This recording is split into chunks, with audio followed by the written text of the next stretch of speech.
پڑھنا بندے کا رات کے پیٹ میں، رات کے درمیانی حصے میں۔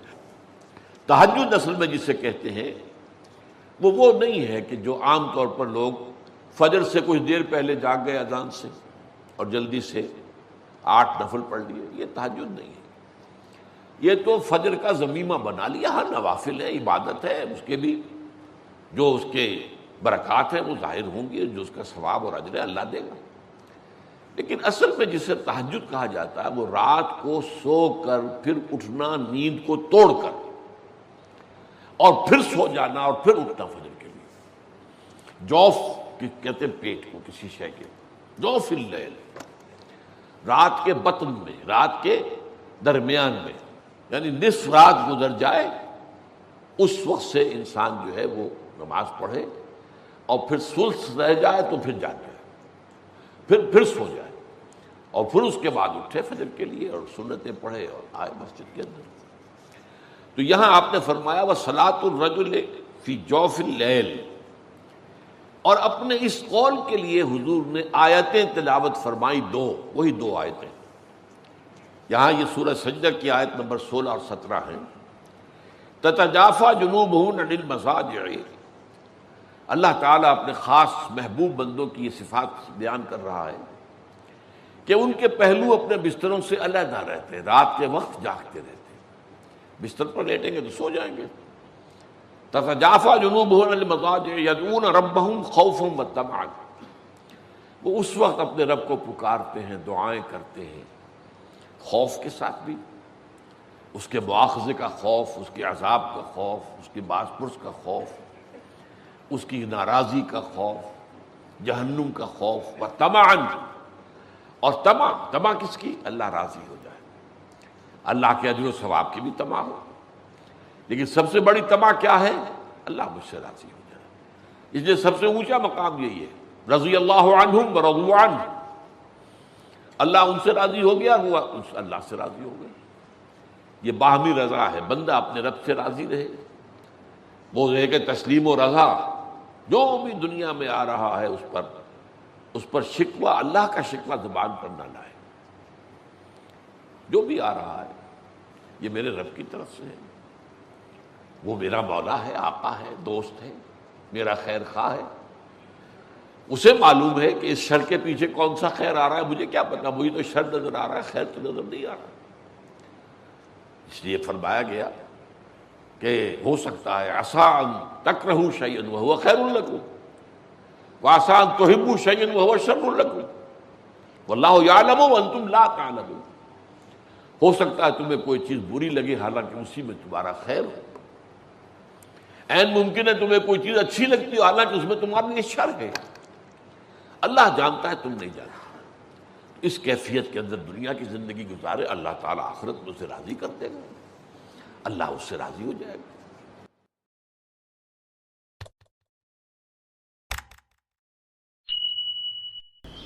میری گفتگو کا جو اس وقت عنوان معین ہے اور جو اس وقت آپ کے سامنے لکھا ہوا بھی ہے، فلسفہ دین میں نماز کی اہمیت،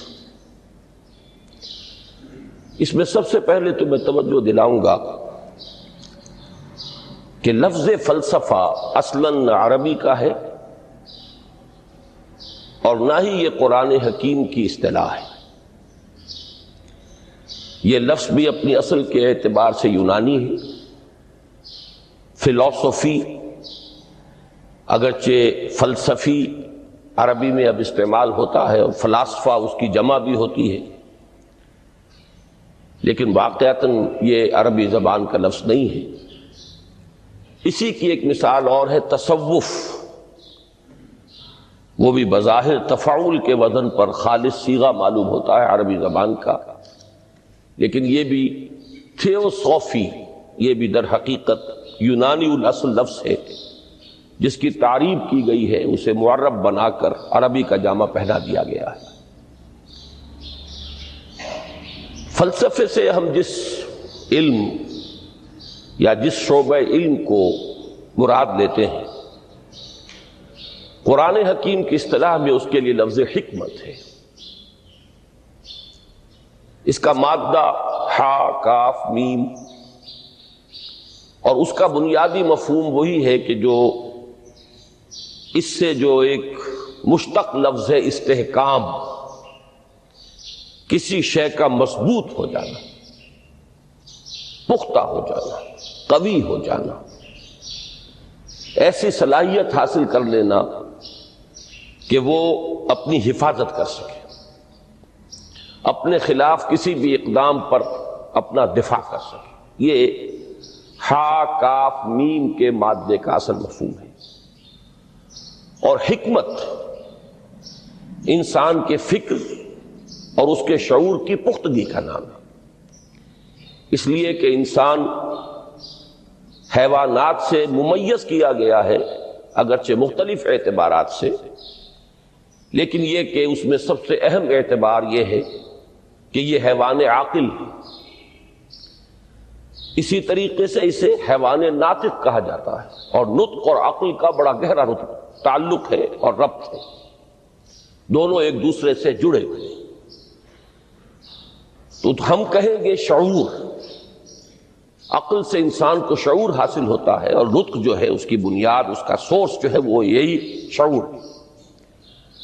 تو انسانی فکر کی پختگی، انسانی شعور کی پختگی، اس کے اندر ایسی صلاحیت کا پیدا ہو جانا کہ وہ حقائق تک رسائی حاصل کر سکے، اس میں اتنی قوت پیدا ہونا کہ وہ صحیح رخ پر، صحیح رخ سے موڑنے والے جتنے محرکات ہیں ان کے مقابلے میں اپنا دفاع کر سکے، یہ حکمت ہے۔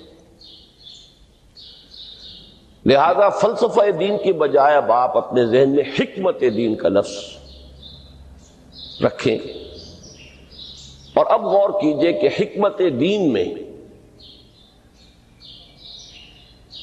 صلاۃ کے مقام کو سمجھنے کے لیے ہمیں یہاں سے ابتدا کرنی چاہیے کہ حکمت دین کا سب سے بنیادی مسئلہ کون سا ہے۔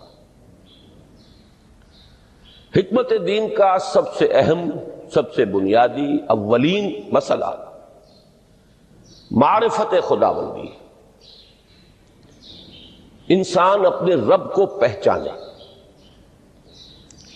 اور رب کو پہچان کر اپنے فطری جذبہ تشکر کو اس کی ذات سے وابستہ کر دیں۔ یہ فطری جذبہ تشکر بھی آپ سمجھ لیجئے کہ یہ بھی نہ صرف انسان بلکہ حیوانات کا بھی خاصہ ہے، کہ اگر ان کے ساتھ کوئی بھلائی کی جائے تو ایک خاص رد عمل ان کی طبیعت میں پیدا ہوتا ہے، جسے ہم جذبہ شکر یا جذبہ تشکر سے تعبیر کر سکتے ہیں۔ حیوان کے پاس اگرچہ وہ زبان نہیں ہے کہ جس میں وہ اپنے اس جذبے کو الفاظ کا جامہ پہنا کر اپنے محسن کی خدمت میں پیش کر سکے، لیکن یہ کہ اگر کبھی کسی بھوکے پیاسے حیوان کو آپ نے کوئی غذا فراہم کی ہو یا پانی پلایا ہو، اور پھر اگر آپ اس کی آنکھوں میں دیکھیں گے تو وہ جذبہ تشکر وہاں سے ابلتا ہوا محسوس ہوگا۔ یہ گویا کہ فطرت کا تقاضا ہے۔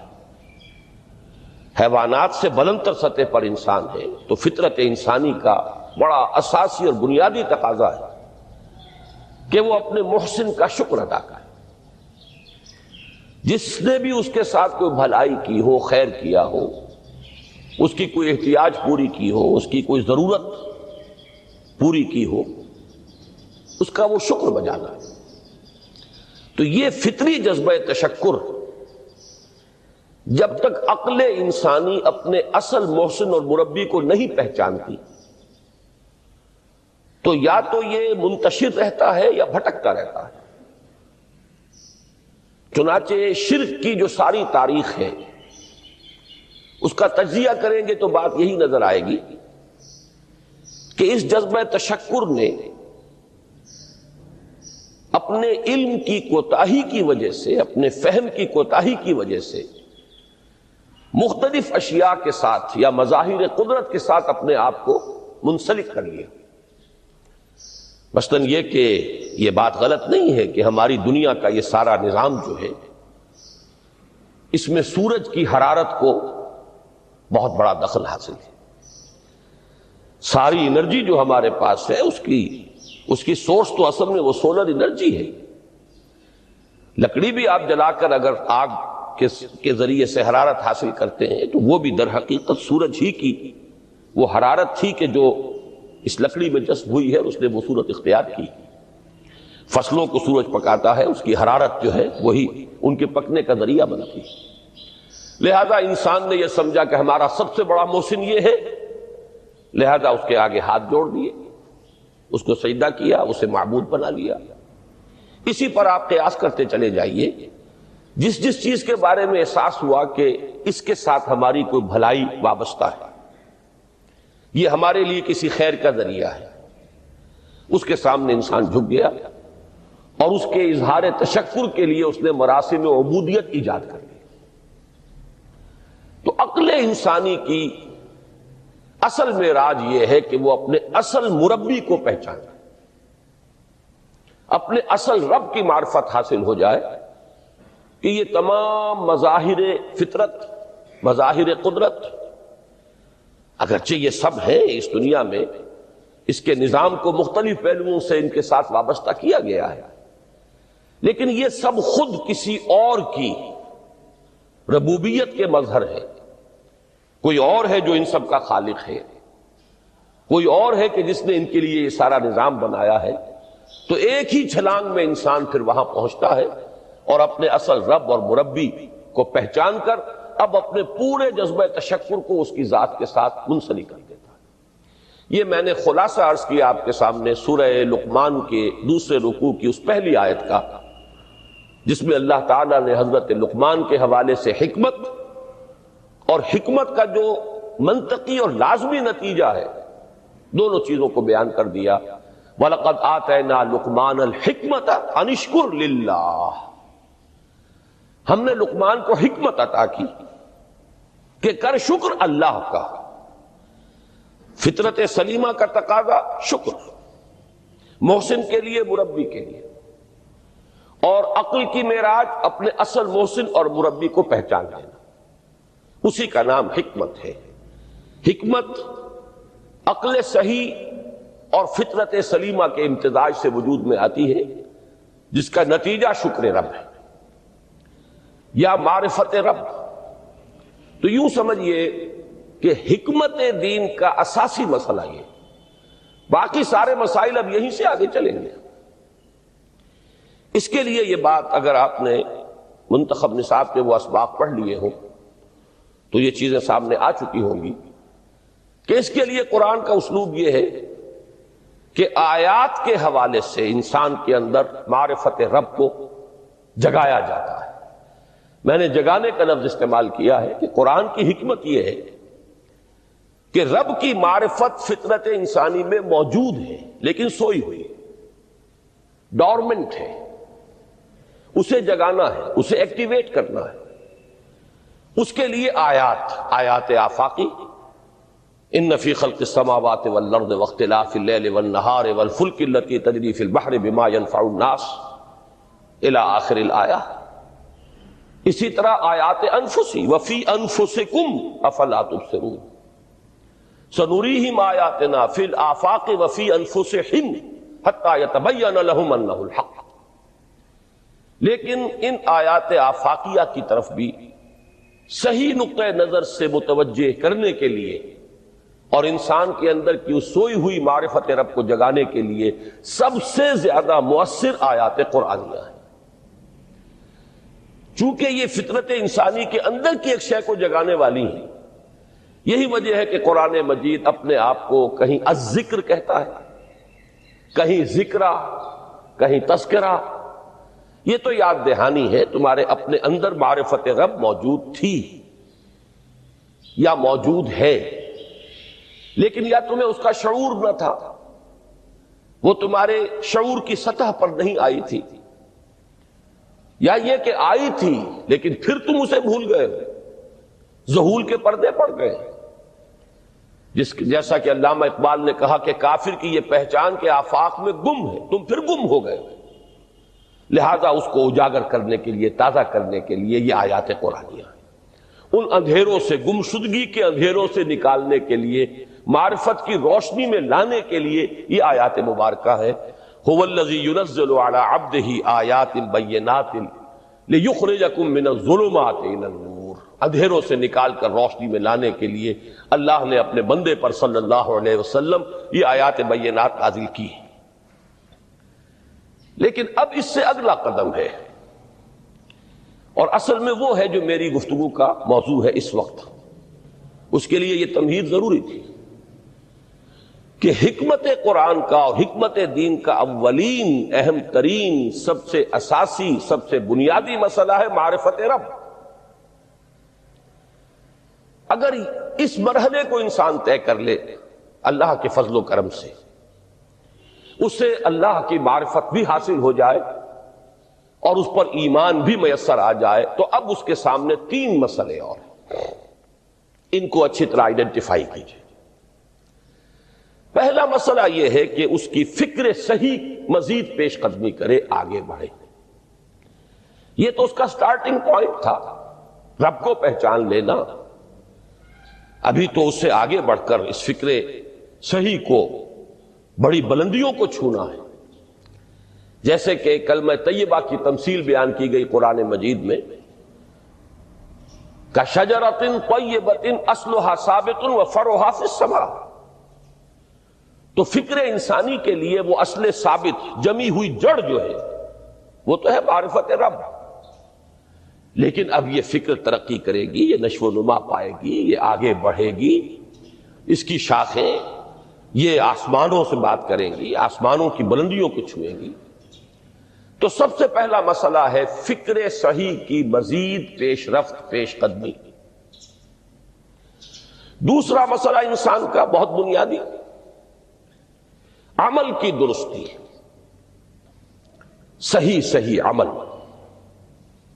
انسان اپنے نفس امارہ سے مغلوب ہو کر یا جذبات کی رو میں بہہ کر یا ماحول کے اثرات سے مرعوب ہو کر وہ کسی غلط رخ پر نہ پڑ جائے، تو اس کے عمل کو درست رکھنے کے لیے کوئی اسے سہارا درکار ہے۔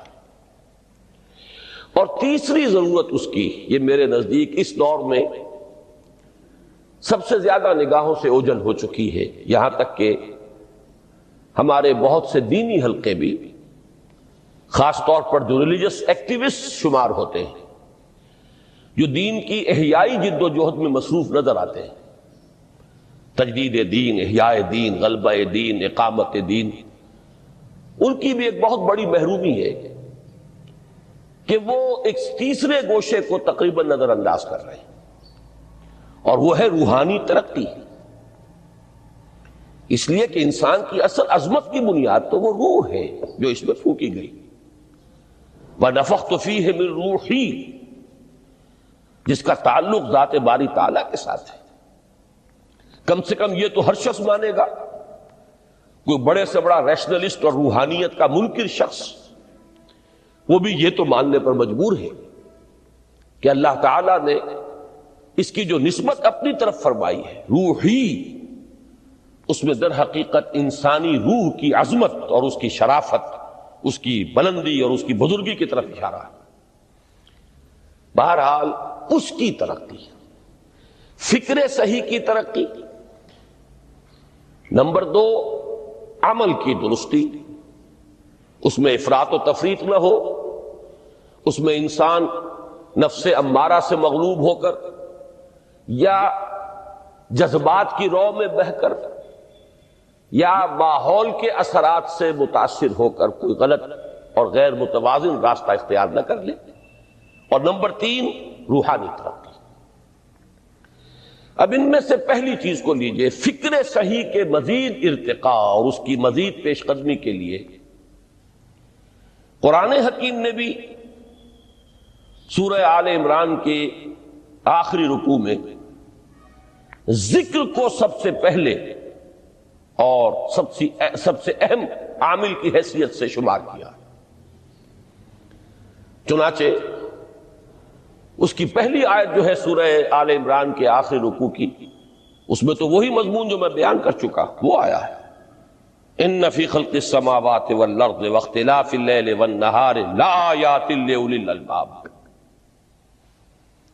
یقیناً آسمان اور زمین کی تخلیق میں اور دن اور رات کے الٹ پھیر میں نشانیاں ہیں ہوش مندوں کے لیے۔ ان کے ذریعے سے انسانی شعور کے اندر وہ معرفت رب اجاگر ہوگی۔ وہ پہلا مرحلہ اب اس نے طے کر لیا، وہ ڈورمنٹ معرفت اب ایکٹیویٹ ہو گئی۔ اب مزید فکر کا مرحلہ ہے جو اگلی آیت میں آیا ہے، الذین یذکرون اللہ قیاما وقعودا وعلی جنوبہم ویتفکرون فی خلق السماوات والارض ربنا ما خلقت ھذا باطلا سبحانک فقنا عذاب النار۔ یعنی تفکر جو ہے ویتفکرون فی خلق السماوات والارض، وہ تفکر کرتے ہیں، غور و فکر کرتے ہیں آسمان اور زمین کی تخلیق میں، لیکن اس تفکر کے ساتھ لازماً ذکر اور ذکر مدام، ذکر بھی وہ کہ جو مستقل ہو، ہر حالت میں ہو۔ الذین یذکرون اللہ قیاما وقعودا وعلی جنوبہم، وہ لوگ کہ جو اللہ کو یاد رکھتے ہیں، اللہ کا ذکر کرتے ہیں، کھڑے ہوئے بھی، بیٹھے ہوئے بھی، اور اپنے پہلوؤں کے بل یعنی لیٹے ہوئے بھی۔ اب ان تین کے سوا تو کوئی پوزیشن انسان کی نہیں ہے، اسی کا نام ہے دوام ذکر۔ اور اس کے ساتھ اگر وہ تفکر کرتے ہیں تو ان کا فکر اگلی منزل تک پہنچتا ہے۔ میں اس پر زیادہ بحث اس وقت نہیں کروں گا، اس وقت میں نے چونکہ وہ تین باتیں بیان کی تھی، میں درجہ بدرجہ چاہتا ہوں کہ آگے بڑھوں اور ایک حد سے زیادہ کسی بھی مسئلے میں تجاوز نہ کروں۔ یہ جو بات سورہ آل عمران کی آخری رکوع کی اس دوسری آیت میں آئی ہے، اسی کو مولانا روم نے بیان کیا ہے بہت ہی سادہ لیکن بڑے پرمغز شعر میں۔ ای قدر گفتیم باقی فکر کن، فکر اگر جامد بوت رو ذکر کن۔ اس قدر تو ہم نے تمہیں بتا دیا، سمجھا دیا، یہ بات تو آ گئی تمہارے عقل میں، اب جاؤ خود غور کرو، مزید آگے پیش قدمی کرو۔ ای قدر گفتیم باقی فکر کن، فکر اگر جامد بوت رو ذکر کن۔ فکر میں جمود آ جائے، فکر سست پڑ جائے تو جاؤ پھر ذکر کرو۔ تو یہ ذکر اور فکر گویا کہ گاڑی کے دو پہیے ہیں کہ جن سے فکر انسانی صحیح رخ پر آگے بڑھے گا۔ اگر یہ ذکر ساتھ نہیں رہے گا تو فکر انسانی کج ہو جائے گا، تاثریا میرا دیوار کج۔ پھر وہ فکر جو ہے وہ بلندی کو کتنے ہی پہنچ جائے لیکن وہ ٹیڑھی بلندی ہوگی، وہ صراط مستقیم پر پیش قدمی کرنے والا فکر نہیں ہوگا۔ اسی کو علامہ اقبال نے اپنے دو اشعار میں، کیونکہ انہوں نے مولانا روم کو اپنا پیر بھی تسلیم کیا ہے، مرشد رومی، تو یہ فکر جو ہے، یہ خیال جو مولانا روم نے پیش کیا، اسی کو علامہ اقبال نے دو اشعار میں میں سمجھتا ہوں کہ مزید شکوہ کے ساتھ، مزید خوبصورت اور حسین انداز میں پیش کیا ہے۔ جز بقرآن زے غمی روباہی است، فقر قرآن اصل شاہنشاہی است۔ قرآن کے بغیر اگر کوئی شعر بھی ہو تو وہ بھی اصل میں لومڑی ہے، اس کی کوئی حقیقت نہیں ہے، اس لیے کہ اصل شاہنشاہی جو ہے وہ تو فقر قرآن ہے۔ اب فقر قرآن کیا ہے؟ فقر قرآن اگر آپ لکھا ہوا دیکھیں گے اس کو تو اس کے آگے یہاں اب سوالیہ نشان آ جائے گا۔ فقر قرآن یعنی سوچو فقر قرآن کیا ہے، اور جواب ہے اختلاط ذکر و فکر۔ فقر قرآن امتزاج سے وجود میں آتا ہے کہ اس میں ذکر بھی ہو، فکر بھی ہو۔ اور فکر را کامل نہ دیدم جز میں ذکر، میں نے فکر کو کبھی بھی اپنی منزل مقصود تک پہنچتا ہوا نہیں پایا جب تک کہ اس کے ساتھ ذکر نہ ہو۔ تو پہلی شے تھی فکر انسانی کی صحیح رخ پر مزید پیش قدمی اور پیش رفت، اور اس کے لیے لازم ہے ذکر و فکر کا امتزاج۔ دوسری چیز کو لیجئے عمل کی درستی۔ اس عمل کی درستی کے لیے اللہ تعالی کے ساتھ ایک گہرے تعلق کی ضرورت ہے، اس لیے کہ صبر کی بحث میں یہ مضامین شاید آپ کے سامنے آ گئے ہوں کہ صبر، جہاں مصیبت پر صبر ہوتا ہے، تکلیف پر صبر ہوتا ہے، اللہ کے احکام پر جمنا یہ بھی صبر ہے، نفس کی خواہشات کی باغ کو تھام کر رکھنا، کھینچ کر رکھنا یہ بھی صبر ہے، اور استقامت کسی شے پر قائم رہنا یہ بھی صبر ہے۔ تو عمل صحیح پر استقامت کے لیے وَاصْبِرْ وَمَا صَبْرُكَ إِلَّا بِاللَّهِ، اس صبر کی سب سے اہم جو بنیاد ہے، اس کا جو سب سے بڑا ذریعہ ہے، اس کا جو سب سے بڑا سہارا ہے، وَمَا صَبْرُكَ إِلَّا بِاللَّهِ، اس کے لیے ضرورت ہے ایک گہرے تعلق کی کہ اللہ کے ساتھ ایک ایسا تعلق برقرار رہے جو نہ صرف گہرا ہو بلکہ دائم و قائم، مسلسل۔ ذرا ظہول ہوگا تعلق مع اللہ میں، ذرا کمی آئے گی، شیطان کا وار کاری ہو جائے گا۔ اسی کو حضور نے حدیث میں یوں تعبیر کیا ہے تمثیلاً کہ جو دل اللہ کی یاد سے غافل ہے اس پر، فارسی کا وہ مقولہ بھی ہے کہ خانہ خالی را دیو میں گیرت، گھر خالی رہے تو جنات اس پر دیو جو ہے آ کر قبضہ جما لیتے ہیں۔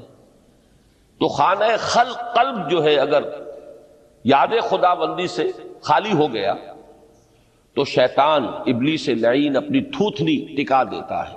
یہ لفظ آتا ہے سور کے منہ کے لیے تھوتنی، جس طرح اس کا نکلا ہوا سا منہ ہوتا ہے آگے، تو یہ لفظ استعمال کیا گیا کہ وہ اپنی تھوتنی انسان کے دل پر جما کر اور پھوکے مارنی شروع کر دیتا ہے۔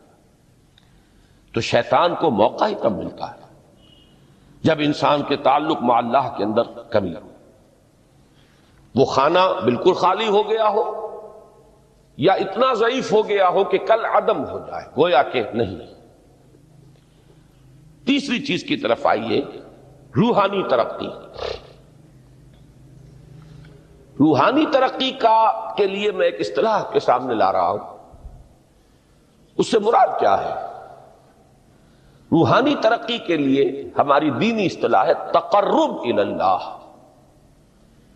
اللہ سے قریب تر ہوتے چلے جانا۔ اس پر میرا ایک کتابچہ بھی ہے، تقرب الی اللہ کے دو مدارج، دو درجے، جو در حقیقت ایک حدیث نبوی علیہ الصلوۃ والسلام ہی پر مبنی ہے کہ حضور نے ایک درجہ قرار دیا ہے تقرب بالفرائض، فرائض کے ذریعے سے انسان اللہ کا قرب حاصل کرے۔ ایک ہے تقرب بالنوافل، نوافل کے ذریعے سے اللہ کا قرب حاصل کرے۔ ان میں کیا نسبت و تناسب ہے، اہمیت کے اعتبار سے کون بڑھ کر ہے، بلندی کے اعتبار سے کون بڑھ کر ہے، یہ تمام مسائل میں نے اپنی اس تقریر میں بیان کیے تھے جو اس کتابچے میں شائع ہوئی ہے۔ اس وقت میں اس کی تفصیل میں نہیں جا رہا، صرف یہ تذکرہ اس لیے کر رہا ہوں کہ جن کو بھی خواہش ہو جائے وہ اس کا مطالعہ کرے۔ ہماری اس وقت کی گفتگو سے وہ کتابچہ اس جگہ پر منسلک ہوگا۔ تو تقرب الی اللہ، یہ تقرب کوئی فزیکل فینومینن نہیں ہے، جسمانی یا مادی مسئلہ نہیں ہے۔ اللہ سے قرب یہ نہیں ہے کہ کوئی کروڑوں میل کا فاصلہ ہے، اب ہمیں کوئی رسی پر چڑھنا ہے اوپر بڑی محنت اور مشقت سے۔ فصل تو ہے ہی نہیں، فاصلہ ہے ہی نہیں، بعد ہے ہی نہیں۔ نحن اقرب الیہ من حبل الورید، ہم تو انسان سے اس کی شہرگ سے بھی زیادہ قریب ہیں۔ ہوا معکم اینما کنتم، وہ تو تمہارے ساتھ ہی ہوتا ہے جہاں کہیں بھی تم ہو، بس صرف یہ کہ تمہاری توجہ نہیں ہوتی، تم اور چیزوں میں مشغول و مصروف رہتے ہو، تم ہماری طرف دھیان ہی نہیں دیتے، تم ہماری طرف متوجہ ہی نہیں ہوتے۔ ہم تو مائل بے کرم ہے، کوئی سائل ہی نہیں، راہ دکھلائیں کسے رہنو منزل ہی نہیں۔ انسان جب متوجہ ہو جاتا ہے اور بڑھتا ہے، آگے پیش قدمی کرتا ہے روحانی اعتبار سے، تو یہ ہے در حقیقت تقرب اللہ، اور یہی اسی کو ہم کہیں۔ ذرا اس آیت پر اب نگاہ کو مرتکز کیجئے، انسان کا خسارہ کیا ہے۔ دیکھیے، سب سے پہلے میں آپ کی توجہ دلاؤں گا، ذرا آنکھیں کھول کر قلب حساس کے ساتھ نوع انسانی کا مشاہدہ کیجئے، کیسے کیسے دکھ، کتنی تکلیفیں، کتنی محنت، کتنی مشقت ہے جو ہر انسان کا مقدر۔ قرآن مجید میں ایک مکمل سورت ہے، سورت البلد، اس میں اللہ تعالیٰ نے متعدد قسمیں کھا کر ایک بات کہی، لا اقسم بہذا البلد وانت حل بہذا البلد ووالد وما ولد لقد خلقنا الانسان فی کبد۔ ہم نے انسان کو مشقت ہی میں پیدا کیا، یہ مشقت ہر انسان کا مقدر ہے۔ لوگ گھروں کو چھوڑ کر آئے ہوئے، کہاں کہاں انسان جاتا ہے، یہ اس دنیا میں محنت اور مشقت۔ ہاں، ایک مغالطہ ہو جاتا ہے کہ شاید یہ محلوں میں رہنے والے جو ہیں انہیں کوئی مشقت نہیں، انہیں کوئی دکھ نہیں، حالانکہ حقیقت یہ نہیں ہے۔ جو جتنا امیر ہے آپ دیکھیں گے اس کی جسمانی مشقت کم ہے، ذہنی کوفت زیادہ ہے۔ ٹرینکولائزرز کی انہیں ضرورت پڑتی ہے، انہیں سیڈیٹیوز چاہیے، خواب آور دوائیں مزدور کو نہیں کبھی ضرورت پڑے گی۔ وہ 8 گھنٹے کی محنت کرنے کے بعد احساس ہوتا ہے کہ وہ صبح ہی کی خبر لے گا، اور یہ وہ لوگ ہیں کہ جن کو ہپنوٹکس، خواب آور دوائیاں، سیڈیٹیوز، مسکن ادویات، یہ سارا لیبلیم اور یہ ویلیم اور یہ فلاں اور یہ فلاں، یہ کہاں جاتا ہے؟ ذہنی سکون اور اطمینان انسان کو حاصل ہے۔ کسی کی جسمانی مشقت ہے، کسی کی ذہنی مشقت۔ میں آپ کو یاد دلانا چاہتا ہوں مہاتما گوتم بدھ کا معاملہ۔ 30 برس کی عمر میں کپل وستو کا شہزادہ محل کو چھوڑ کر نکلے، جوان بیوی کو سوتا ہوا چھوڑ کر گئے، شیر خوار بچے کو چھوڑ کر، راجدھانی میں رہنے والا محل کا باسی، جسے یہ معلوم ہے کہ باپ کے بعد مجھے یہ سلطنت ملنے والی ہے، کیوں گیا؟ کبھی کبھی آپ نے سوچا؟ اس نے انسان کے غم اور دکھ کا مشاہدہ، اس نے دیکھا کوئی اندھا ہے ٹھوکر کھا کر گر رہا، کوئی والدین کھڑے ہوئے رو رہے ہیں اور ان کی نگاہوں کے سامنے ان کا نہایت محبوب بچہ دم تو، اور وہ کچھ نہیں کر سکتا۔ اس نے سوچا یہ صدمہ کیوں انسان، یہ دکھ اس کا مقدر کیوں ہے؟ اس صدمے سے، اس دکھ سے نجات پانے کی بھی کوئی شکل ہے کہ نہیں؟ انسانوں کی ایک عظیم اکثریت، شاہ ولی اللہ دہلوی رحمۃ اللہ علیہ کے الفاظ ہیں کہ وہ لدو اونٹ اور کولو کا بیل بن کر زندگی، جو 8 گھنٹے تک اینٹیں ڈھو رہا، اس شخص کا تصور کیجیے، وہ واقعی انسان ہے یا حیوان بن گیا ہے؟ اور 8 گھنٹے کی اس محنت کے بعد بھی ہو سکتا ہے کہ 2 وقت کی روٹی اسے پوری نہ ملے، اور یہ تو ہو سکتا ہے، نہیں ہوتا ہے کہ اگر بچہ بیمار پڑ گیا ہے تو شاید کوئی برتن بیچے بغیر اس کی دوا کا سامان نہ دے۔ ایسا شخص کتنے بوجھل تلا دبا، کتنی مشقت کے اندر پسا ہوا۔ لدو اور کولو کا بیل، انسانوں کی عظیم اکثریت کی سطح پر زندگی بسر، لیکن آپ کو معلوم ہے کہ کولو کے بیل کے لیے مشقت ہی مشقت ہے، اس کے احساسات یہ نہیں ہے، کیونکہ ان سے انسان کو جو صدمہ پہنچتا ہے، ایک بیل کو اس سے کوئی غرض نہیں کہ اس کا کوئی بچہ بھی تھا کہ نہیں تھا، اس کو کوئی بخار ہوا ہے یا کیا ہوا ہے، اس صدمے سے وہ بیل بچا ہوا۔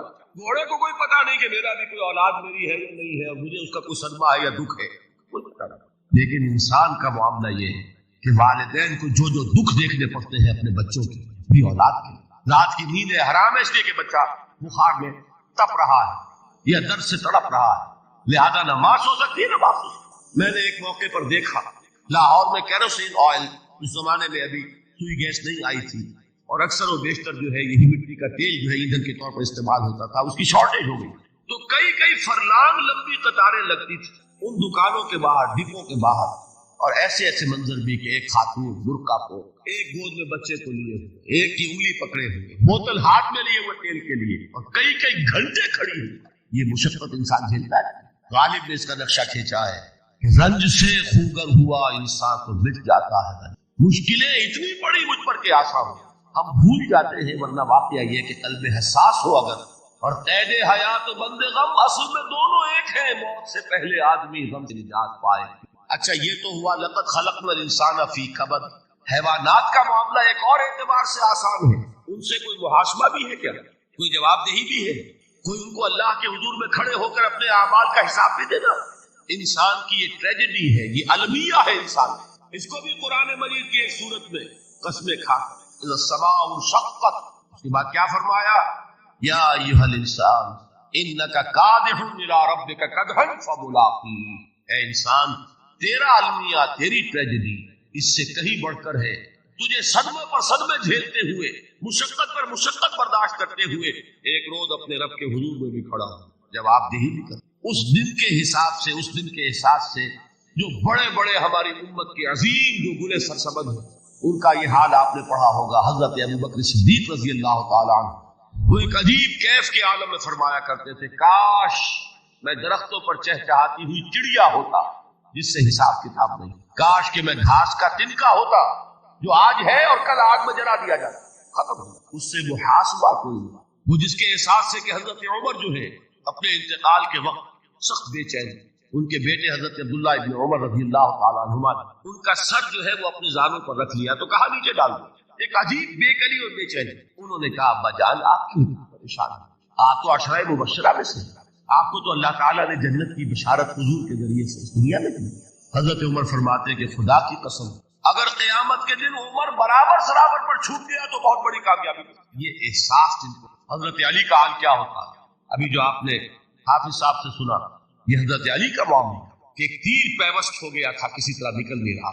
حضرت علی نے فرمایا کہ اچھا چھوڑو مجھے، میں نماز کی نیت پڑھتا، نماز کی نیت پڑھتے تھے تو لرزتے تھے، کہا کس کے سامنے کھڑا ہوں اور کس کے سامنے مجھے ایک دن جواب دہی کے لیے کھڑا ہونا ہوگا۔ لن تزولا قدم ابن آدم، حضور نے خبر دی ہے ابن آدم کے قدم ہل نہیں سکیں گے، جیسے مجرم کھڑا ہوتا کٹہرے کے اندر، اس کٹہرے میں سے ہل نہیں سکو گے، حتی یسأل عن خمس، جب تک کہ 5 چیزوں کا حساب نہ لے لیا۔ وہ 5 چیزیں کیا ہیں؟ کان کھول کر سنیے۔ عن عمرہ فیما افنا، عمر کا حساب دو، یہ 80 برس اور 70 برس ہم نے تمہیں دنیا میں دیے، کہاں ضائع کیا؟ وعن شبابہ فیما ابلا، اور خاص طور پر جوانی کا دور، امنگوں کے دن، ولولے ہوتے ہیں، قوت ہوتی ہے، توانائی ہوتی ہے، آدمی چلتے ہوئے زمین پر پاؤں مارتا ہے، قوت جو ہے وہ اپنا اظہار چاہتی ہے۔ یہ جوانی کہاں گلائی؟ حساب ایک ایک لمحے کا حساب۔ مالہ من این اکتسبہ وفیما انفق، ایک ایک پائی کا حساب دو، مال کا کہاں سے کمایا تھا، حلال سے کہ حرام سے، اور کہاں خرچ کیا تھا، گل چھروں میں، عیاشیوں میں، یا نیکی کے کاموں میں، ادائے حقوق اللہ کے دین کے لیے۔ 4 سوال ہو گئے، 2 زندگی کے بارے میں، ایک زندگی پوری بحیثیت مجموعی، کہاں کس کام میں لگا، اور خاص طور پر شباب کا دور کہاں لگا۔ 2 سوال مال کے بارے میں، کمایا کہاں سے، حلال سے کہ حرام سے، جائز سے کہ ناجائز، خرچ کہاں کیا، اور آخری سوال وعما عمل فیما علم، جو علم حاصل کیا تھا اس میں عمل کتنا کیا۔ علم کے انبار لگاتے چلے گئے اور عمل کے آغاز کی بھی نوبت میں آئی۔ یہ علم جو ہے یہ اس روز سب سے بڑا وبال بن جائے گا، اتنا علم اور عمل کچھ نہیں، بجائے کہ کریڈٹ کا ذریعہ بنے یہ الٹا ڈیبٹ کا کھاتا بنے۔ یہ جواب دہی کا احساس ہے کہ جس کی وجہ سے انسان کی ٹریجڈی جو ہے وہ دوہری ہے۔ کوئی حیوان اتنے بوجھ تلے نہیں، مشقت کی، محنت کی، اس زندگی میں ختم ہوئے، اس کے بعد کوئی محاسبہ نہیں۔ اس کو بھی غالب نے خوب کہا کہ اب تو گھبرا کے یہ کہتے ہیں کہ مر جائیں گے، اور مر کے بھی چین نہ پایا تو کدھر۔ یہ ہے وہ ہیومن ٹریجڈی، اور وہ یہ ہے کہ اس قیامت سے پہلے پوری دنیا میں حق کا بول بالا ہو۔ اچھا، یہ وہ بات ہے جو دنیا کے اکثر مذاہب، اور خاص طور پر جو 3 یہ مذاہب ہیں جنہیں ابراہیمی مذاہب کہا جاتا ہے، یہودیت، عیسائیت اور اسلام، میں تو صراحت کے ساتھ یہود کے ہاں بھی عقیدہ موجود، عیسائیوں کے ہاں بھی ہے، مسلمانوں کے ہاں بھی ہے، کہ اس سے پہلے، اس کائنات کے ختم ہونے سے پہلے، اس زمین کی قیامت آنے سے پہلے، اس پر اللہ کا دین غالب، کنگڈم آف ہیون اور ارتھ۔ اور یہی بات حضرت مسیح نے کہی تھی اپنے اس وقت کے جن یہودیوں سے مخاطب، ریپینٹ، توبہ کر لو، for the kingdom of heaven is at hand. اب جو وہ ہے آسمانی بادشاہت آیا چاہتی، وہ آسمانی بادشاہت تھی حضور کا ظہور صلی اللہ علیہ وسلم، جس سے کہ وہ آسمانی بادشاہت قائم ہوئی اور پھر پھیلی کتنے بڑے علاقے، لیکن بہرحال پوری دنیا میں نہیں پھیل سکے۔ اس کے اسباب کیا تھے وہ اس وقت میرا موجود، لیکن پھیلنا ہے اس کو۔ اس سے قبل کیا ہونا ہے، یہ جو تیسری بات میں نے کہی ہے، اس پر آپ کو یقین ہونا چاہیے، اس لیے کہ احادیث اس لیے آئی، قرآن مجید کا صغرا کبرا دلالت کرتا ہے اس پر کہ حضور کو بھیجا گیا غلبہ دین کے، اور بھیجا گیا پوری نوع انسانی کے لیے۔ تو جب تک پوری نوع انسانی پر دین غالب نہ ہو تو حضور کا مقصد ابھی مکمل نہیں۔ اسی کو اقبال نے کہا تھا، وقت فرصت ہے کہاں، کام ابھی باقی، نور توحید کا اتمام ابھی باقی، یہ چمن معمور ہوگا نغمہ توحید سے، ایک وقت آئے گا یہ پورا یہ قرآن جو ہے نغمہ توحید کے ساتھ اس کا جو ہے گونج جائے گا، لیکن یہ ابھی تو نہیں ہوا ہے، نہ ہونا ہے۔ اس سے پہلے کا معاملہ ایک ہے کہ جس کی خبریں دی گئی ہیں، اور وہ ہے کہ قیامت میں اس نظام دین حق کے غالب ہونے سے پہلے بڑی خوفناک جنگوں کا ایک سلسلہ ہے جی خبریں. یہ یہود کے ہاں بھی ہیں خبریں موجود، عیسائیوں کے ہاں بھی ہیں. جو بائبل کا آخری باب ہے ریولیشن آف سینٹ جان، وہ کاشفات یوحنا ترجمہ کیا، اور حضور کی احادیث ملاحم، باب الملاحم، یہ بہت سی کتابوں کے اندر باقاعدہ ابواب ہیں. ایک باب الملاحم جنگوں کا، ان میں سے ایک جنگ وہ ہے جسے کہا ہے اس یوحنا کی مکاشفات میں آرمگدان، اور غالباً اسی کو حضور نے قرار دیا ہے الملحمۃ العظمی، عظیم ترین جنگ الملحمۃ. تو یہ بھی یقینی چیزیں ہیں کہ یہ ملاحم کیوں ہوں گے. آپ اس میں اچھی طرح سمجھ لیجئے کہ اس میں ایک تو ہے عذاب اکبر جو آئے گا یہودیوں، ایک ہے عذاب اصغر جو آئے گا مسلمانوں. میں نے یہ آج سے 20 سال پہلے کتاب لکھی، جو مختلف، پہلے تو وہ نوائے وقت کے اندر کالم کی شکل میں شائع ہوئی تھی، پھر یہ کہ موجودہ اور سابقہ مسلمان امتوں کا ماضی، حال اور مستقبل، غالباً اس وقت آؤٹ آف پرنٹ ہے وہ کتاب. بہرحال جن کو بھی دلچسپی ہو وہ اسے کہیں سے حاصل کر لے، لائبریری مکتبے سے آئیے پڑھے. یہ 20-22 سال پہلے کی بات ہے، آج کی. تو اس میں ان تمام چیزوں کا میں نے تذکرہ کیا، اس لیے کہ عذاب اکبر اس کو کہتے ہیں کہ کسی قوم کا نام و نشان مٹا دیا. یہ عذاب اکبر آتا تھا صرف ان قوموں پر جن کے طرف رسول بھیجے گئے اور قوموں نے بحث کے مجموعی رسولوں کا انکار کیا، ان پر وہ عذاب آیا. اس سے عذاب استیصال بھی کہتے ہیں. فقطع دابر القوم الذین ظلموا، ان کی جڑ کاٹ دی. ایک جڑ کاٹنا ہوتا ہے، درخت کو کاٹنا ہوتا ہے. درخت تو کٹے گا تو پھر دوبارہ جڑ میں سے شاید وہ نکل آئے، لیکن نہیں، جڑ سے اکھیڑ. لا یری الا مساکنہم، یہ عذاب جو ہے اب کسی قوم پر نہیں آ سکتا، اس لیے کہ اب کوئی رسول تو آئے گا نہیں.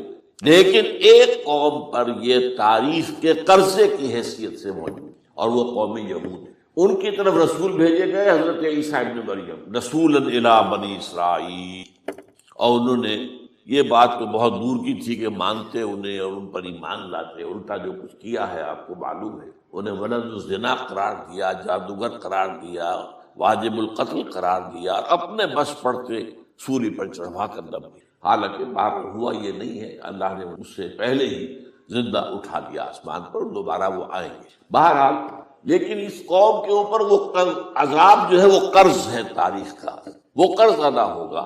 حضرت مسیح علیہ السلام ہی آئیں گے دوبارہ، اور ان کے ہاتھوں اس امت کا خاتمہ ہوگا، ایک ایک فرد ختم ہو جائے گا. یہ جب میں نے یہ باتیں کہی تھی تو امریکہ میں یہودیوں نے بڑا شور مچایا. میرے خلاف جو ہے ان کی ایک مہم نکلی یہودی کی طرف سے کہ اس کی کتابیں وغیرہ، اس کے ویب سائٹ بند کرو، یہ جو ہے اینٹی سیمیٹک ہے، یہ کہتا ہے سب یہودی قتل ہو جائیں گے. یہاں پر بھی جو میرے ساتھ ایک ڈائلاگ کرنے کے لیے کوئی 12-13 پروفیسر آئے تھے امریکہ وغیرہ، ان میں سے جو یہودی تھا تو اس نے بہت ناراضگی کا اظہار کیا. آپ کہتے ہیں سارے یہودی ختم کر دیے جائیں گے، یہ بات ظاہر بات ہے پیلیٹیبل نہیں. لیکن پھر ہمارے ساتھی جو وہاں پر تھے امریکہ میں پریشان ہوئے کہ آپ کے خلاف یہاں پر اب یہ مہم شروع ہو. تو میں نے بتایا کہ جو زائنسٹ ہے، جوش زائنسٹ، اور اس کے ساتھ ہے کرسچن زائنسٹ. کرسچن زائنسٹ کا رسالہ نکلتا ہے ٹرمپٹ، جو فلاڈلفیا ٹرمپٹ، اس کے مدیر نے خود لکھا ہے کہ 80% یہودی قتل ہو جائیں گے. اس کو میں نے یوں سمجھا ہے کہ 20% وہ ہوں گے کہ جو حضرت مسیح کی آمد ثانی پر ایمان وہ بچ جائیں گے، لیکن باقی جو اڑے رہیں گے اس کے بعد بھی تو وہ ختم کی. تو یہ عذاب الاکبر جو ہے تاریخ کا ایک قرض ہے کہ جو ادا ہوگا، ورنہ کسی اور قوم پر یہ عذاب اکبر اب نہیں. لیکن دوسرے درجے میں یہ عذاب ہوگا امت مسلمہ پر. امت مسلمہ بھی تو عذاب کی مستحق ہو گئی. وہ عذاب جو یہودیوں پر بہت پہلے آئے تھے، ضربت علیہم الذلۃ والمسکنۃ وباؤوا بغضب من اللہ، یہ تھا کہ نہیں تھا؟ حالانکہ انہوں تو یہ خیال تھا کہ we are the chosen people of the Lord, ہم تو اللہ کی منتخب قوم ہے. وی آر دی، قرآن کہتا ہے کہ ان کا قول یہ تھا نحن ابناء اللہ واحباؤہ، ہم تو اللہ کے بیٹوں کی طرح ہیں اور اللہ کی جو ہے بہت چہیتے ہیں. عذاب آئے، نبوکدنضر کے ہاتھوں آیا، اسیرینز کے ہاتھوں آیا، پھر یونانیوں کے ہاتھوں، الیگزینڈر دی گریٹ کے ہاتھوں آیا، پھر رومنوں کے ذریعے سے آیا، اور پچھلی صدی میں جرمنوں کے ذریعے سے عذاب آئے. یہ عذاب تو، لیکن قوم ختم نہیں ہوئی. وہ عذاب اکبر نہیں تھے، یہ عذاب مختلف حصوں میں آئے اور بڑی بڑی تباہیاں آئیں، لیکن وہ عذاب اکبر نہیں. اسی طرح کے عذاب ہم پر بھی آئے. ہم پر کروسیڈرز آئے، اور لاکھوں مسلمان قتل ہوئے. یروشلم ہمارے ہاتھ سے 88 برس تک نکلا رہا اور اس پر عیسائیوں کو قبضہ رہا. ندیاں خون کی بہہ گئی مسلمانوں، اور پورا میڈیٹرینین کا ایریا جو ہے تقریباً قبضے میں رہا ہے عیسائیوں. پورا یورپ اس وقت آیا تھا. جو کروسیڈ نا 250 برس تک وہ جاری رہے. Waves after waves of the crusaders coming and attacking and conquering the cities. یہ جتنی بھی فلسطین وغیرہ کا علاقہ ہے جس کے اندر ان کا اثار ہے، اور شام کا علاقہ ساحل. پھر آپ کو معلوم ہے ہمارے اوپر حساب اس سے بھی بڑا، اس سے کئی گنا بڑا آیا تاتاریوں کے ہاتھوں. کروڑوں کے قریب انسان جو ہے مسلمان قتل ہوئے. پھر اس کے بعد آپ کو معلوم ہے کہ پھر یہ یورپین کولونیلزم آ گیا. جیسے ان پر آئے تھے یونانی اور پھر رومی اور اب پھر جرمن، ہم پر آئے انگریز آئے، کہیں ولندیزی آئے، کہیں ڈچ آئے، کہیں ہسپانوی آئے، کہیں اطالوی آئے، کہیں اسپینیئرز آئے، اور پورا کا پورا عالم اسلام ان کے زیر نگی آیا کہ نہیں آیا. دی کلونیل ایرا جسے آپ کہتے ہیں. تو وہ عذاب ابھی اس امت کے اوپر اور باقی ہے. ایک قرض ہے، اور وہ کیا ہے؟ یہ کلونیل ایرا جب ختم ہوا ہے، ہم آزاد ہونے اب یہ ہمارے لیے ایک امتحان کا مرحلہ تھا بہت بڑا. آزاد ہو کر تم کیا کرتے ہو؟ پہلے تو ہم کہہ سکتے ہیں کیا کریں، ہمارے اوپر تو ہم تو مجبور ہیں، ہمیں غلام بنا لیا انگریزوں نے آ کر، ہمیں فرانسیسیوں نے غلام بنا لیا، ہمیں اطالویوں نے غلام بنا لیا. ان کی طاقت کے آگے ہم بے بس ہیں، لاچار ہیں. لیکن اب آزادی دے کر فَيَنظُرَ كَيْفَ تَعْمَلُونَ، اب تمہیں آزادیاں دے کر پھر اللہ دیکھے گا تم کرتے کیا ہم نے. جو مسلمان قوم ملک آزاد ہوا اس نے یا تو اپنا قبلہ بنایا واشنگٹن کو یا بنایا ماسکو کو. کسی نے قرآن کو اپنا امام نہیں. دعائیں مانگتے ہیں وَاجْعَلْهُ لَنَا إِمَامًا وَنُورًا وَهُدًى سب، لیکن اس کو امام بنانا، اپنا امام بنانا، اس کے پیچھے چلنا، اس کے احکام کو نافذ کرنا، اس کی شریعت کی تنفیذ کرنا، یہ اس کی تہذیب، اس کا تمدن دیا ہوا، اس کا معاشی نظام دیا ہوا، اس کو قائم کر زیرو. اس لیے بہت بڑے عذاب کی ہم بات کڑوی ہے، اچھی نہیں لگے گی، لیکن میں یہ آج سے نہیں کہہ رہا ہوں، میں سن 80 سے یہ باتیں نوٹ کر لی. البتہ اس میں یہ ہے کہ اس امت کا معاملہ سب کا ایک جیسا نہیں. لیسو سواء، جیسے سورہ آل عمران میں کہا گیا ہے کہ یہ اہل کتاب بھی سب ایک جیسے نہیں. ان میں بھی کچھ نہ کچھ نیک لوگ تھے. امت قائمۃ آناء اللیل، راتوں کو کھڑے رہنے والے، عبادت کرنے والے موجود تھے. عیسائیوں میں احبار اور رہبان جو تھے وہ بڑے نیک لوگ تھے، اس وقت بھی موجود تھے. لیکن بحثیت مجموعی کا معاملہ کیا ہے اس کو دیکھنا پڑتا ہے. بحثیت مجموعی صورتحال کیا ہے؟ تو صورتحال کیا ہے کہ ہم نے کہیں بھی اللہ کے دین کو قائم نہیں کیا. مذہب تو ہے، لیکن ظاہر بات ہے کہ جرم جو ہے تو پوری امت کا، لیکن سب برابر نہیں ہے. سب سے بڑے مجرم عرب مسلمان. کیوں؟ انہیں اللہ نے جو مقام دیا وہ کسی اور کو نہیں دیا. حضور ان میں سے تھے، یہ رتبہ بلند ملا جس کو مل گیا. رسول عربی ہے نا. نمبر 2، ان کی مادری زبان میں اللہ کی کتاب موجود. انہیں اس کو سمجھنے کے لیے کوئی نئی زبان پڑھنے کی ضرورت. کوئی ہمارے لیے تو یہ صرف پڑھیں، نحو پڑھیں، یہ پڑھیں، وہ پڑھیں، تب کہیں جا کر اپنی آنکھ سے قرآن پڑھیں. وہ ترجمہ پر گزارا کریں. ترجمہ ظاہر بات انسپائر نہیں کر سکتا. ترجمہ تو سیکنڈ ہینڈ نالج ہے.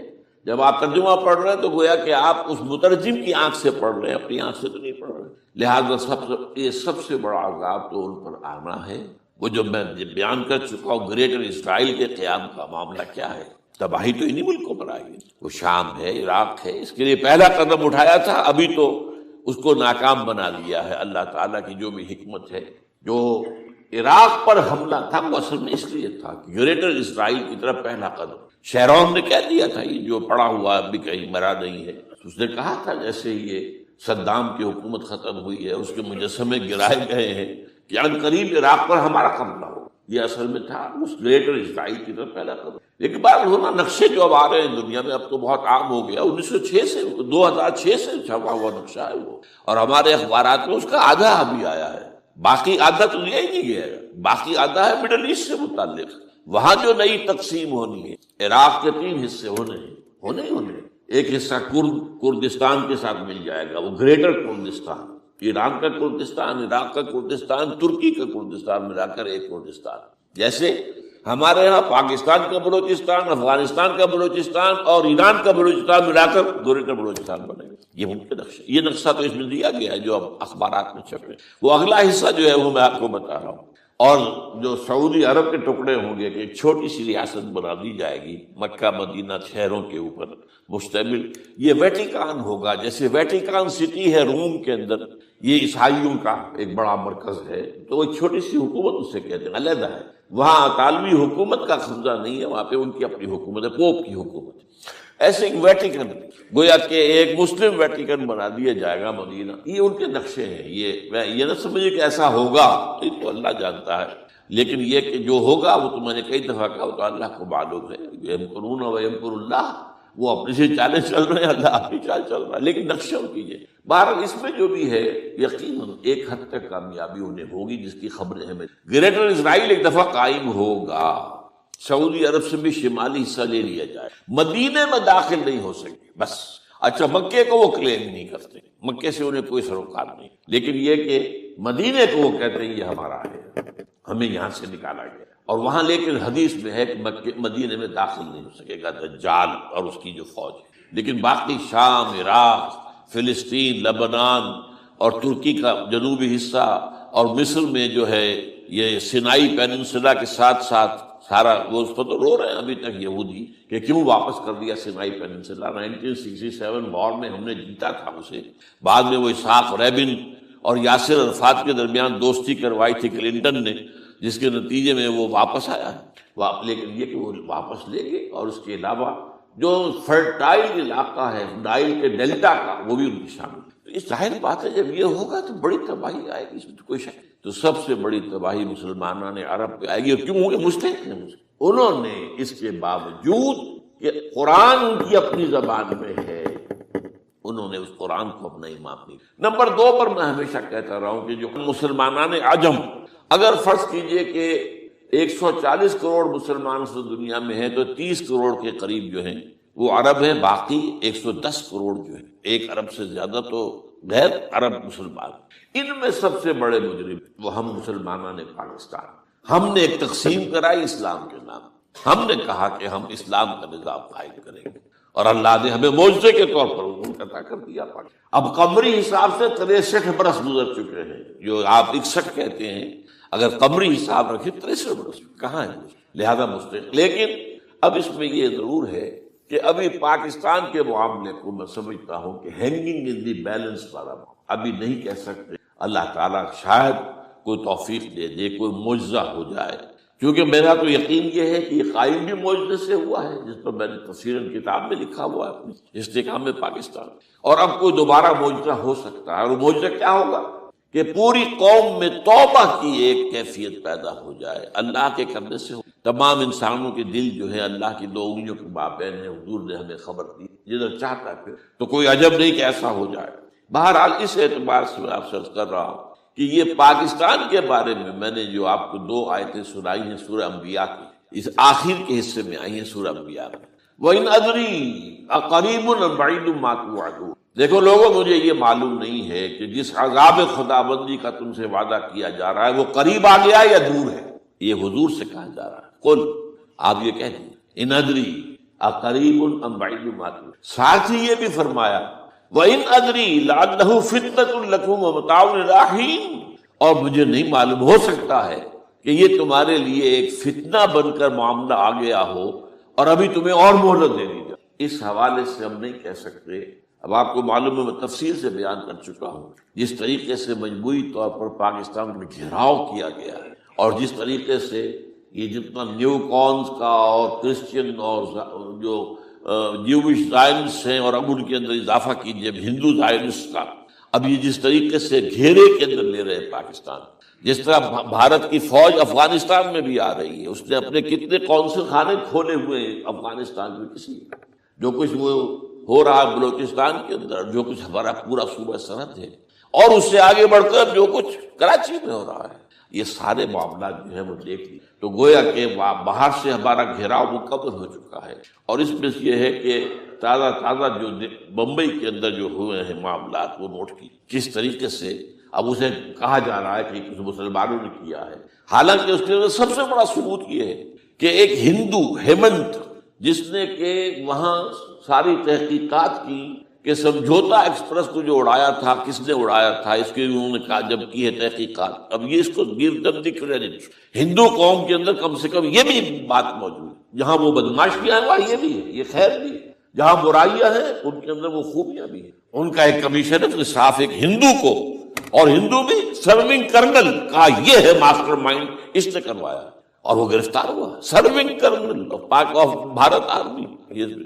تو اب ظاہر بات ہے کہ اس کو مارا گیا ہے بمبئی میں، اس کو مسلمان کاہے کو مارے گے؟ مسلمانوں کا تو وہ حق محسن تھا، وہ مسلمان کس وجہ سے اسے مارے گے؟ اسے مارنے والے کون ہیں؟ وہی ہندو زائرسٹ کہہ لیجیے ان کو، یا ہندو تشدد پسند کہہ لیجیے، جو پاکستان کو ختم کرنے پر تلے بیٹھے۔ یہ ان کا در حقیقت کام ہے کہ اس شخص نے اتنی بڑی حرکت کی کہ ہمیں جو ہے ہماری سازش کو بے نقاب کر دیا۔ تو اصل میں لیکن یہ سب کچھ جو ہو رہا ہے وقتی طور پر تو بہت ذرا طوفان اور جوش آیا تھا، معلوم ہوتا تھا کہ شاید 9/11 والا معاملہ جو تھا نیو یارک کا، اس کے نتیجے میں جو ایک دم امریکہ جو ہے نکلا ہے غصے کے اندر، اور پوری قوم اس کی کھڑی ہو گئی اور پوری دنیا جمع ہو گئی افغانستان پر حملے کے لیے۔ شاید ایسا معاملہ ہو جائے، لیکن نہیں، اللہ کا شکر کہ یہ معاملہ جو ہے ان ادری لعلہ فتنۃ لکم ومتاع الی حین۔ ابھی کل کی جو تازہ ترین رپورٹ ہے وہ یہ ہے کہ اوباما کو بریفنگ دی گئی ہے کہ پاکستان کے جو نیوکلیئر بامبس وہ ولنریبل ہے، اور ان کے اندر اندیشہ ہے کہ وہ جو ہے شدت پسندوں کے ہاتھ میں نہ پڑ جائے۔ اس کو کوئی نہ کوئی بہانہ انہوں نے بنانا ہے، یہ جو میں آپ سے عرض کر چکا ہوں۔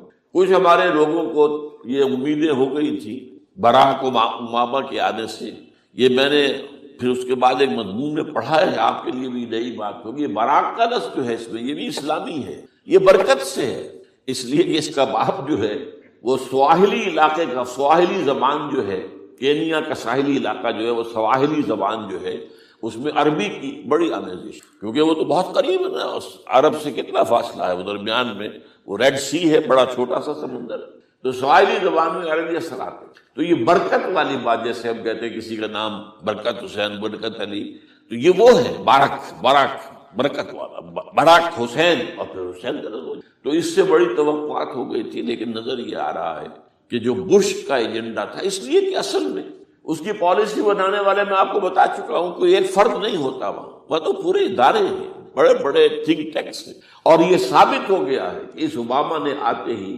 سب سے زیادہ کٹر جو زائرسٹ تھا امریکہ کے اندر، جس کا نام ہی اسرائیل ہے، اسرائیل رحم جو ہے، اسرائیل رحم ایمانویل، اس کو اپنا بنایا chief of the white house staff.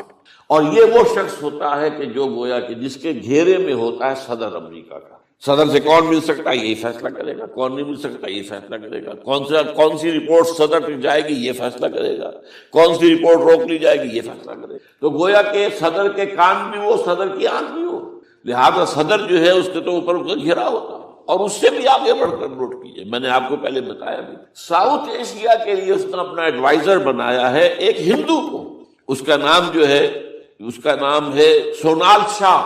اور یہ جو ہندوؤں کی تنظیم ہے، جو انتہائی جو ایکسٹریمسٹ ہندو ہیں، وشوا ہندو پریشد، یہ وشوا سری پرشانت ہے، جس کا اسٹوڈنٹ ونگ ہے بجرنگ دل کا یاد۔ ساؤتھ ایشیا سے مراد بھارت اور پاکستان، اس کے معاملات میں اس کا ایڈوائزر جو ہے سونال شاہ ہے۔ تو حالات جو ہے اس اعتبار سے انتہائی یہ کہ خطرناک۔ اور دوسری طرف اندرون معاملہ کیا ہے؟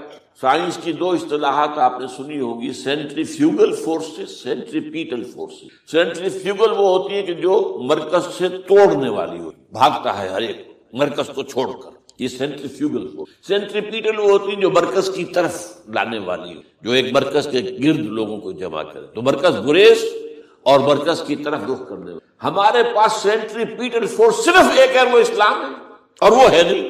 ہر چند کہیں کہ ہے، نہیں، کہاں ہے؟ نظام کہاں ہے؟ مذہب تو ہے، مذہب تو انڈیا میں بھی ہے، مذہب امریکہ میں بھی ہے، مذہب کی تو کوئی کمی نہیں ہے۔ فاسٹسٹ گروئنگ ریلیجن میں نے بارہا کہا ہے دنیا میں مانا جا رہا ہے کہ اسلام، لیکن مذہب دین، حضور بھیجے گئے تھے دین کو غالب کر۔ هو الذی ارسل رسولہ بالہدی ودین الحق لیظہرہ علی الدین۔ سینٹریفیوگل فورسز آپ کو یاد ہوگا، میں نے گنوا دیا تھا ایک دفعہ۔ آپ کا نارتھ پول کیا ہے؟ NWFP، وہاں حکومت اس نے کن کی ہے؟ وہ اسفند یار ولی، جس کا دادا جس نے پاکستان میں دفن ہونا گوارا نہیں، جن کا پختہ موقف یہ ہے، اس کے باپ کا بھی ولی خاں کا یہ تھا کہ انگریز نے بنایا ہے پاکستانی، انگریز کا بنایا ہوا ہے، یہ انگریزی سازش کے نتیجے میں، اینڈ دے بلیو اٹ۔ اور اس کے ساتھ مولانا فضل الرحمان ہیں جن کے والد مرحوم نے یہ کہا تھا کہ اللہ کا